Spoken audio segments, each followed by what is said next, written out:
शंका करुणा मिळणार नाही मोका.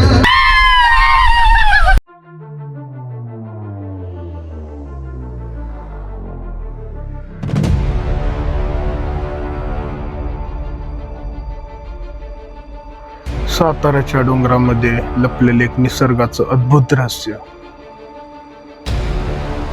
केळवली धबधबा. पावसाचा प्रत्येक थेंब इथल्या कड्यांना जिवंत करतो आणि उंचावरून कोसळणारे हे पाणी मनाला एक वेगळी शांतता देतं. इथे येण्यासाठीचा प्रत्येक वळणावळणाचा रस्ता, प्रत्येक हिरवं दृश्य प्रवासालाच एक सुंदर आठवण बनवून ठेवतो. या धबधब्यांचा आवाज, थंडगार वारा आणि सभोवतालची हिरवाई शहराच्या गोंगाटापासून दूर निसर्गाशी पुन्हा जोडून टाकतो. तर तुम्ही साताऱ्यात फिरण्यासाठी ठिकाणं पाहत असाल तर केळवली धबधबा हा नक्की तुमच्या लिस्टमध्ये ऍड करा.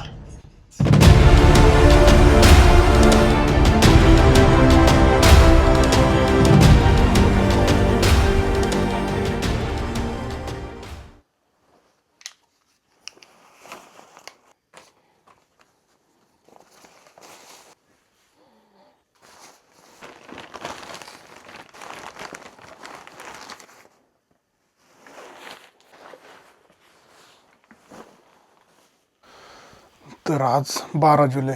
तर आत्ता सकाळचे वाजलेत 5. तर आपण चाललोय आता सातारा. तर सातारा या ठिकाणी आपण एक धबधबा बघणार आहे. त्यानंतर चाळकेवाडीचे विंडमिल जर टाईम असेल तर ते एक बघणार आहे आणि आपण जेवणार आहे, मस्त फुल एन्जॉय करून हे करणार. तर ह्या व्लॉगला कंटिन्यू करण्यासाठी आपला चॅनलला फॉलो करा आणि जर हा व्लॉग आवडला तर ह्या व्हिडिओला लाईक पण करा. तर हा आपला व्लॉग कंटिन्यू करूयात. तर चला, आपली बॅकपॅक रेडी झाली, सगळं झाले. तर गाडी आपण काल मित्राची आणली. तर मित्राची 4 व्हीलर आहे. आपण 5 जण आहेत. तर ते 5 जण कोण कोण कॅरेक्टर आहेत ते त्या ठिकाणी आपण गेल्यावरती बघूयात. तर आत्ता मी आवरतो आणि निघूयात.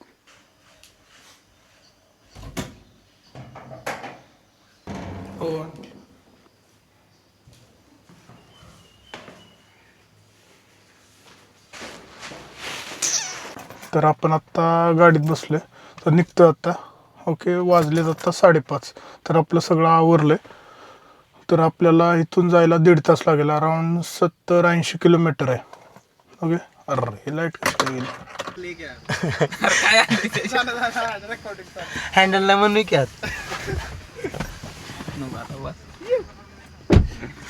तर आमची गँग आली आता सगळी.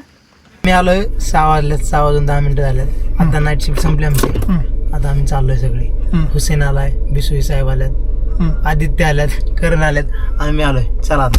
गणपती बाबा मोरया, मंगल मूर्ती मोरया. तर फौजी डाब्याच्या इथं आलोय. तर आपण आता चहा वगैरे पितोय.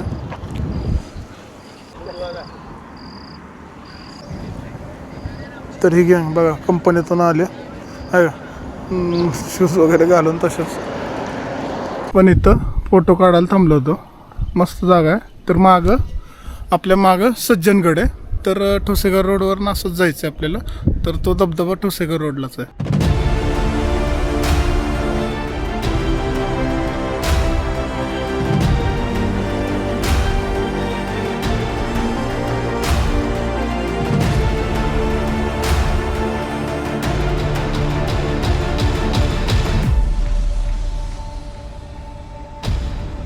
ठोसेघरच्या रोडवर जाताना सज्जनगडच्या पुढे गेल्यावरती आपल्याला राईट साईडला वळून जाताना हा स्पॉट दिसला.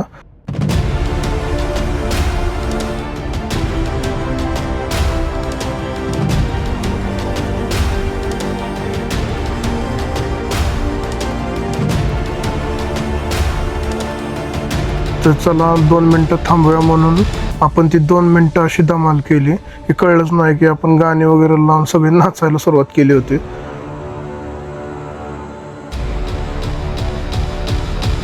तर कसलाही प्लॅन नव्हता, कसलाही टेक नव्हता. जे वाटलं ते मनापासून केलं.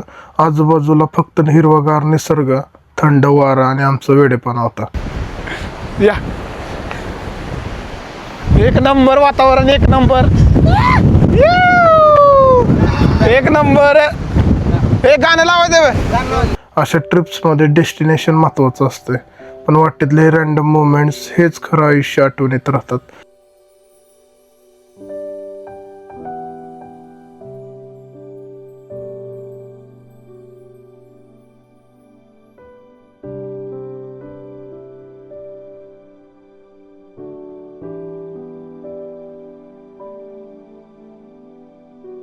तर चला आता निघूया आपल्या पुढच्या डेस्टिनेशनकडे.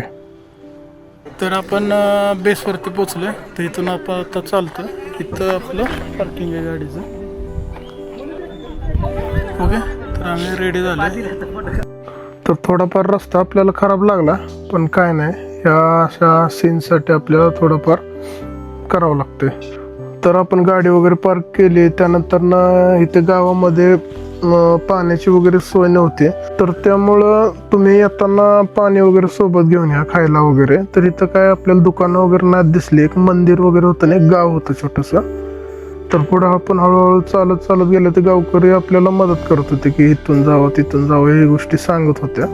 तर रस्ता ओके होता, काय नाही, पाणी वगैरे जास्त पाऊस पण नव्हता इकडे. तर आपण हळूहळू चालत गेल्यावरती पुढे आपल्याला एक ओढा दिसतोय. तर आपल्याला पाणी नव्हतं आपल्या बॅगेमध्ये, म्हणून आपण तिथून पाणी थोडं भरून घेतलं, गरज लागली तर आपल्याला लागेल म्हणून.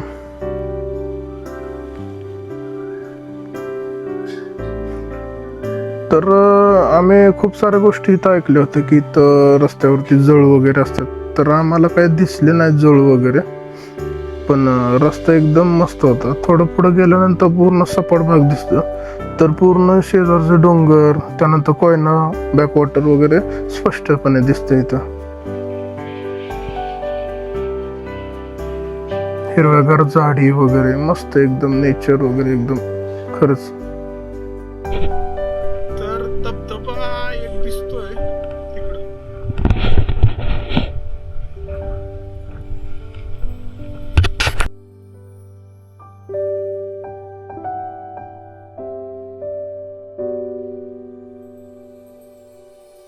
पुढं चाला आल्यानंतर ना मी तुम्हाला म्हणलं होतं की इथे घोडा दिसतोय. तर इथून आपण थोडं पाणी वगैरे घेतलंय बाटलीमध्ये जर लागलंच तर. तर आमच्या कोणाकडेच पाणी वगैरे नव्हतं, संपलं होतं सगळं येतोपर्यंत.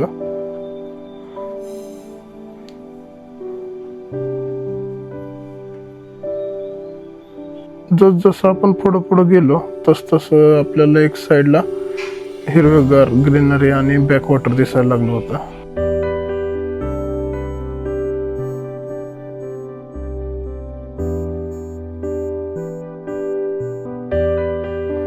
ड्रोन उडवताना आपल्याला थोडा इथं प्रॉब्लेम येत होता. वारं जास्त असल्यामुळे विंडचा अलार्म येत होता ड्रोनच्या स्क्रीनवरती, त्यामुळे आपण ड्रोन जास्त इथं उडवलं नाही.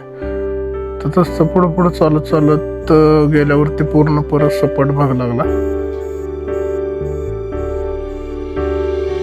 तर आम्ही रविवारचं सकाळ सकाळी गेल्यामुळे इथं गर्दी वगैरे नव्हती, पण जेव्हा आम्ही रिटर्न येत होतो तेव्हा गर्दी जाणवली आम्हाला. पण जाताना आम्ही फक्त 1-2 ग्रुपच होतो.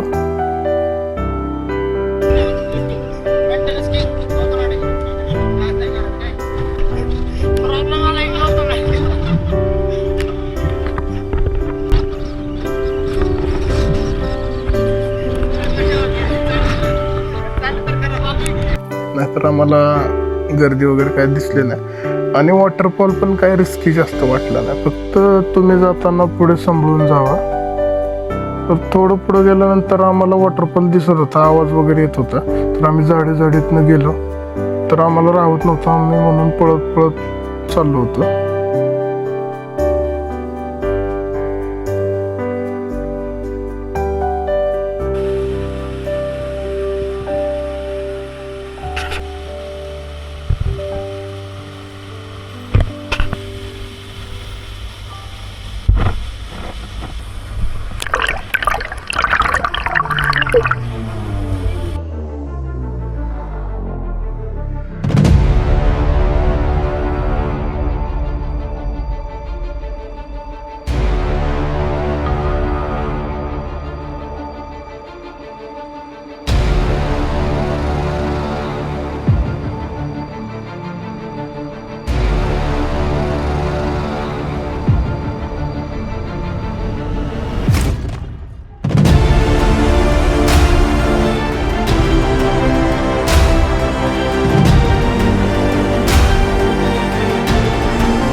एक नंबर व्ह्यू आणि एक नंबर धबधबा.